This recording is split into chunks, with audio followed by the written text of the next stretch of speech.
வாந்தாச்சு இன்னைக்கு குறுக்க கௌசேக் வெற்றிகரமா. ஏய் ஏன் ட்ரெஸ் பூரி எல்லாம் ஒரே கலர்ல இருக்கு?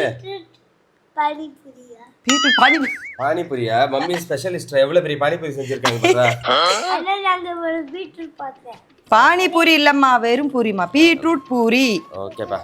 அதோ இப்ப பிச்சு போட்ட பீட்ரூட் பூரி இது. ஆமா, இதெல்லாம் கண்டுபிடிப்புகள்டா.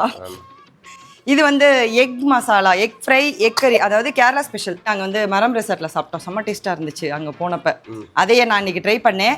அந்த அளவுக்கு பண்ண முடியலனாலும் ஏதோ என்னால் முடிஞ்ச அளவுக்கு பண்ணிட்டேன்.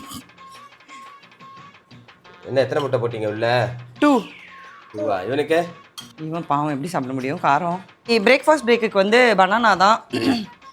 ஐயோ இது என்ன உள்ளே போக மாட்டேதா, பிச்சிடலாம். இந்த கிளைமேட் வந்து ஒரு மாதிரி மாற்றி மாற்றி வருது. எல்லா சைடும் கோல்டு ஃபீவர் வேறு. ஸோ வெளியில் போனால் முடிஞ்ச வரைக்கும் எல்லோரும் மாஸ்க் போட்டுப்போங்க. நாங்கள் வந்து திமுறா மாஸ்க் போடாமல் போய் இன்றைக்கி ரொம்ப படுறோம். ஒன்றுமே பண்ண முடியல, காலையில் எந்திரி கூட முடியல சுத்தமாக. அந்த அளவுக்கு இருக்குது. கொஞ்சம் எல்லோரும் மாஸ்க் போட்டு ஃபாலோ பண்ணுங்கள். அது பேபிஸ் வச்சுருக்கவங்களாம் கொஞ்சம் சேஃபாக இருந்துக்கோங்க. ரொம்ப குட்டியாக இருக்காங்க. வாயில டேப் போட்டு ஒட்டிடுவோமா? ஆமாங்க. ஸ்நாக்ஸுக்கு வந்து ட்ரை ஃப்ரூட்ஸு, தென்னை லட்டு. இதோட ரெசிபியே நான் வந்து பார்ட் 2ல் சொல்கிறேன். பட் வந்து என்னால் ஷூட் பண்ண முடியல. நான் வந்து எக்ஸ்பிளைன் பண்ணிடுறேன். முடிஞ்சால் அதை ஹெல்ப் பண்ணுதான்னு பார்த்துக்கோங்க. ஓகேண்ணா, அந்த வீடியோ பார்த்துக்கோங்க. நெக்ஸ்ட்டு ஷார்ட்ஸை லட்டு பண்ணியாச்சு, தூக்கி உள்ளே போட்டாச்சு. மண்டையில் தட்டி ஆள் இப்போ வெளியே தள்ளுறோம். ஓகேவா? தள்ளிங்க. ஒரு கையில் பண்ணிக்கிட்டு இருக்கோம். ஓப்பன் ஆகிடுச்சு, எதனா கொடுங்க. இல்லை, அவனுக்கு இன்றைக்கி எதுவுமே இல்லையே பாவம். ஐயோ, வாழைப்பழத்தையாவது விட்டுங்க.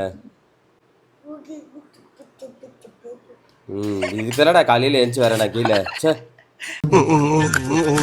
நாக்காடு சாருக்கு ஆஸ்பத்திரி ரொட்டியெல்லாம் இப்படித்தான் இருக்கும் போல் இருக்கு.